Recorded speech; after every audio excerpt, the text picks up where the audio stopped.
सो ही actually army का सभी लोग सुबह ये बात तो सभी जानते हैं कि गोकू और वेजिटा के बाद जो सेन सबसे ज्यादा पावरफुल है अभी के टाइम पे वो गोहान ही है। एंड गोहान की नई ट्रांसफॉर्मेशन देखने के बाद बहुत सारे फैंस को इस बात का यकीन हो चुका है कि गोहान फ्यूचर में जाके गोकू और वेजिटा को भी सरपास कर देगा। एंड गाइस अगर हम यहाँ पे गोहान की ट्रांसफॉर्मेशन के बारे में बात करें तो हम सभी को पता है कि ड्रैगन बॉल कैनन के अंदर हमें गोहान की इतनी ज्यादा ट्रांसफॉर्मेशन नहीं दिखाई गई एंड नॉन कैनन के अंदर भी हमें गोहान की बहुत कम ट्रांसफॉर्मेशन दिखाई गई है। तो ओवरऑल गोहान की ट्रांसफॉर्मेशन इतनी ज्यादा नहीं है और जो है आज मैं उन्हीं के ऊपर बात करूंगा इस वीडियो में। एंड गाइस अगर आप लोगों को ये वीडियो पसंद आए तो प्लीज चैनल को सब्सक्राइब कर लो और वीडियो को भी लाइक कर लो क्योंकि हम लोग 1000 सब्सक्राइबर्स के बहुत ज्यादा क्लोज हैं। So please extreme army subscribe का बटन दबा दो यार।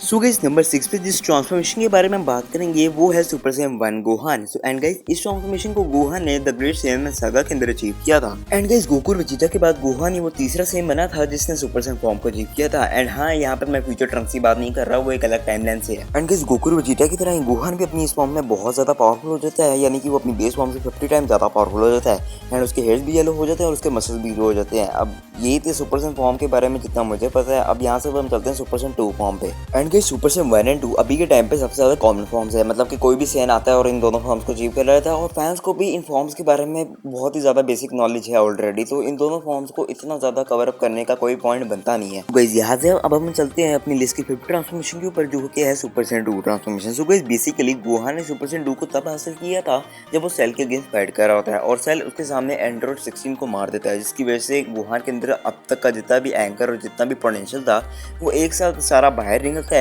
एंड उसी एंगर और पोटेंशियल के जरिए ये गोहान सुपर सैयन 2 फॉर्म को हासिल कर पाता है। And guys obviously super Saiyan 2 super Saiyan 1 से ज्यादा पावरफुल है, जिसकी वजह से गोहान की स्टेमिना पावर ड्यूरेबिलिटी और जितनी भी और भी चीजें होती हैं वो सारी सुपर सैयन 2 में सुपर सैयन 1 से ज्यादा होती है। सो गाइस यहाँ से हम लोग बात करते हैं अपनी लिस्ट के 4 ट्रांसफॉर्मेशन के बारे में जिसका नाम है ultimate Gohan. So guys starting में माजिन बू से डिफीट होने के बाद गोहान ने डिसाइड किया कि वो अपनी ट्रेनिंग कंटिन्यू करेगा एंड वो सुप्रीम काय के साथ सुप्रीम काय के वर्ल्ड में चला गया। एंड वहाँ पे उसने जी स्पोर्ट के साथ काफी ज्यादा ट्रेनिंग की। बट गाइस ट्रेनिंग करते वक्त गोहान से जी स्पोर्ट टूट जाती है जिसके अंदर से ओल्ड काय बाहर आते हैं। एंड ओल्ड काय के साथ मिलकर गोहान 24 आवर्स के लिए एक रिचुअल परफॉर्म करता है जिसके बाद उसका पूरा पोटेंशियल अनलॉक हो जाता है, जिसके बाद गोहान इस अल्टीमेट फॉर्म को हासिल कर लेता है। एंड गोहान को इस फॉर्म में सुपर सैयन 3 गोकू से भी काफी ज्यादा पावरफुल बताया गया है, इवन तो हमने देखा था कि उसने सुपर बू की क्या हालत की थी जब वो अर्थ पे वापस आया। सो गाइस यहाँ से हम लोग चलते हैं अपनी सीरीज की 3rd ट्रांसफॉर्मेशन के ऊपर जो कि है सुपर सैयन 4 गोहान। एंड ये सुपर सैयन 4 गोहान एक नॉन कैनन ट्रांसफॉर्मेशन है एंड ये हमें ड्रैगन बॉल जीटी की स्टोरी के अंदर देखने को मिली थी जहाँ पे गोहान सुपर सैयन 4 में ट्रांसफॉर्म होता है। और guys basically super Saiyan 4 form जो होती है वो ओजारू फॉर्म का सुपर सैयन वर्जन होता है। And guys super Saiyan 4 transformation को अभी करंटली टाइम पे गोहान एंड जेनो गोहान वो सैयन हाइब्रिड्स है जिन्होंने इस ट्रांसफॉर्मेशन को अचीव किया। सो गाइस अब हम बात करते हैं इसकी 2nd ट्रांसफॉर्मेशन के बारे में जिसका नाम है beast Gohan. So guys beast Gohan को अभी recently super dragon ball heroes movie के अंदर दिखाया गया था एंड बीस्ट गोहान को ही फाइनल गोहान भी कहा जाता है क्योंकि ये वही ऐसी ट्रांसफॉर्मेशन है जो सिर्फ गोहान के लिए ही बनाई गई है।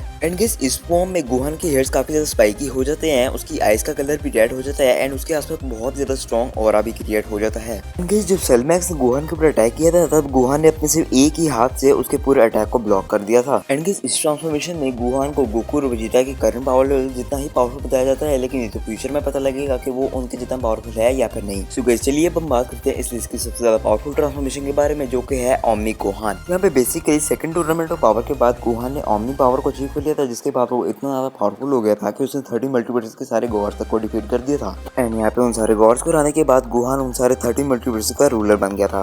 एंड इन सारे मल्टीवर्सेस के अंदर गोहान से ऊपर कोई भी नहीं था, वही था जो इन सारे मल्टीवर्सेस के ऊपर रूल करता था एंड कोई भी उससे जितना पावरफुल नहीं था। लेकिन गोहान इधर भी नहीं रुका, उससे अपनी ट्रेनिंग को कंटिन्यू रखा और वो ताकतवर होता गया एंड एक टाइम ऐसा आया जब उसने ओमनीपोटेंट पावर को भी अचीव कर लिया। एंड यही वजह है कि ओमनी गोहान को ओमनीपोटेंट गोहान भी कहा जाता है। एंड यहाँ पे ओमनीपोटेंट गोहान से ऊपर सिर्फ गोकू और वेजिटा ही थे। एंड सारे गॉड्स को डिफीट करने के बाद गोहान के बाद god like strength, god like durability and god like stamina आ चुका था। वो चीजों को रिक्रिएट और डिस्ट्रॉय भी कर सकता था एंड उसके बाद रियलिटी मैनिपुलेशन की पावर थी। एंड यही वजह है कि गोहान के इस वर्जन को ड्रैगन बॉल नॉन कैनन के सबसे ज्यादा पावरफुल कैरेक्टर्स में भी गिना जाता है। तो गाइस यही थी आज की वीडियो। अगर आप लोगों को वीडियो पसंद आई तो प्लीज चैनल को सब्सक्राइब कर लो और वीडियो को भी लाइक कर लो। हमारा नेक्स्ट गोल है 1050 सब्सक्राइबर्स का जो कि हमें जुलाई के एंड से पहले कंप्लीट करना है, तो प्लीज सब्सक्राइब का बटन दबा दो। एंड अगर आप लोगों को वीडियो में कोई फॉल्ट दिखी हो तो प्लीज मुझे कमेंट करके जरूर बताना और अगर वीडियो पसंद आई तो तब भी कमेंट करके जरूर बताना। मैं आप लोगों से मिलूंगा अपनी किसी और नई वीडियो में, तब तक के लिए पीस आउट।